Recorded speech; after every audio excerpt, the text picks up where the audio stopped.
Selamat pagi teman-teman, bertemu kembali dengan saya.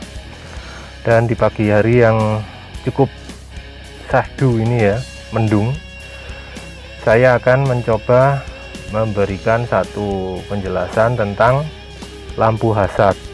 Saya kira teman-teman pastinya sudah tahu ya, apa sih lampu hazard itu, tapi nggak ada salahnya kita akan coba mengulas kembali lampu hazard tersebut. Oke, jadi apakah lampu hazard itu? Ya, betul. Jadi lampu hazard ini adalah saat kedua lampu sen kita menyala secara bersamaan dengan cara kita mengaktifkan tombol lampu hazard yang biasanya terletak di tengah dashboard mobil kita. Nah, tombol ini biasanya dilambangkan dengan satu ikon atau gambar segitiga yang berwarna merah. Sama ya, di setiap mobil, setiap kendaraan lambangnya sama. Seperti ini gambarnya teman-teman. Baik teman-teman, setelah kita ketahui bersama di mana posisi penempatan tombol lampu hazard, yaitu di tengah dashboard mobil kita, maupun bagaimana lambang dari lampu hazard di tombol tersebut, yaitu berupa gambar segitiga yang berwarna merah. Baik, penggunaan lampu hazard sendiri ini ada yang tidak boleh maupun ada yang diperbolehkan dalam kondisi atau situasi tertentu. Kita akan coba membahas yang tidak boleh menggunakan lampu hazard di kondisi-kondisi tertentu. Oke. Yang pertama yaitu pada saat kondisi cuaca yang buruk. Jadi misalkan teman-teman berkendara di jalan tol dalam kondisi hujan lebat, sangat tidak disarankan untuk mengaktifkan lampu hazard. Kenapa? Karena saat kita mengaktifkan lampu hazard, otomatis fungsi lampu sen akan berhenti. Jadi saat teman-teman ingin berpindah jalur, hal ini tidak bisa diantisipasi oleh pengendara yang ada di belakang kita. Ini sangat berbahaya karena bisa memicu potensi kecelakaan.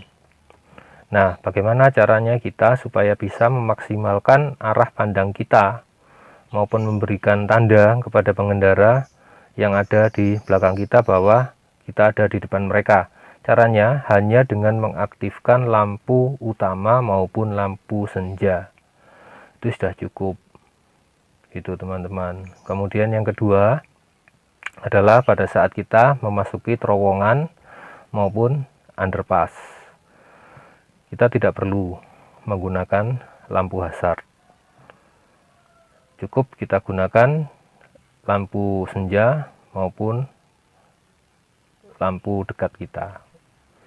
Nah, kemudian yang berikutnya adalah kondisi-kondisi di mana kita harus menggunakan lampu hazard, yaitu yang pertama adalah saat kondisi darurat pada kendaraan kita yang mengharuskan kita harus menepi. Misalkan trouble di mesin, trouble di ban, misalkan ban pecah. Nah, kita nyalakan lampu hazard yang memberikan tanda atau isyarat kepada pengendara di belakang kita bahwa sedang ada trouble di kendaraan kita, sehingga mereka bisa memperlambat laju kendaraan mereka dan kita bisa menepi untuk melakukan perbaikan. Tuh. Kemudian yang kedua, pada saat kita berjalan atau mengendarai kendaraan, kemudian terjadi hal-hal darurat yang ada di depan kita, misalkan tiba-tiba ada orang menyeberang atau hal-hal lain atau hal-hal darurat lain, maksud saya, yang mengharuskan kita untuk segera mengurangi kecepatan. Kita cukup nyalakan lampu hazard untuk memberikan isyarat kepada pengendara di belakang kita agar mereka pun memperlambat laju kendaraan mereka. Begitu teman-teman, sebetulnya fungsi dari lampu hazard ya.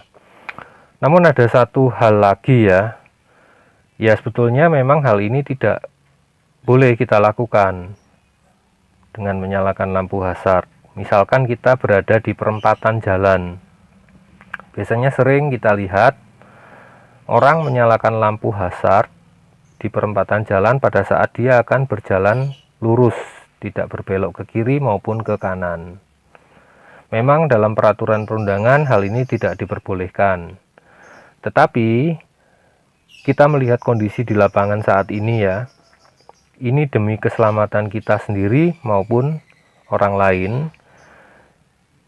boleh memakai atau menyalakan lampu hazard saat kita akan melaju lurus.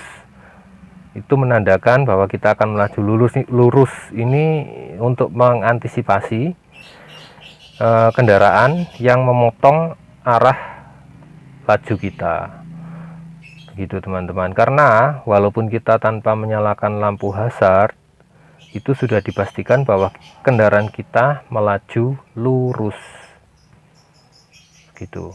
Tapi nggak ada salahnya ya, saya ulang, tidak ada salahnya kita menyalakan lampu hazard demi keamanan maupun kenyamanan kita sendiri, keamanan terhadap diri kita sendiri dan juga orang lain. Demikian teman-teman, beberapa penjelasan tentang penggunaan lampu hazard. Terima kasih telah menyaksikan video sederhana ini dari awal sampai akhir. Mohon maaf atas segala kalimat maupun kata-kata yang kurang berkenan dari saya.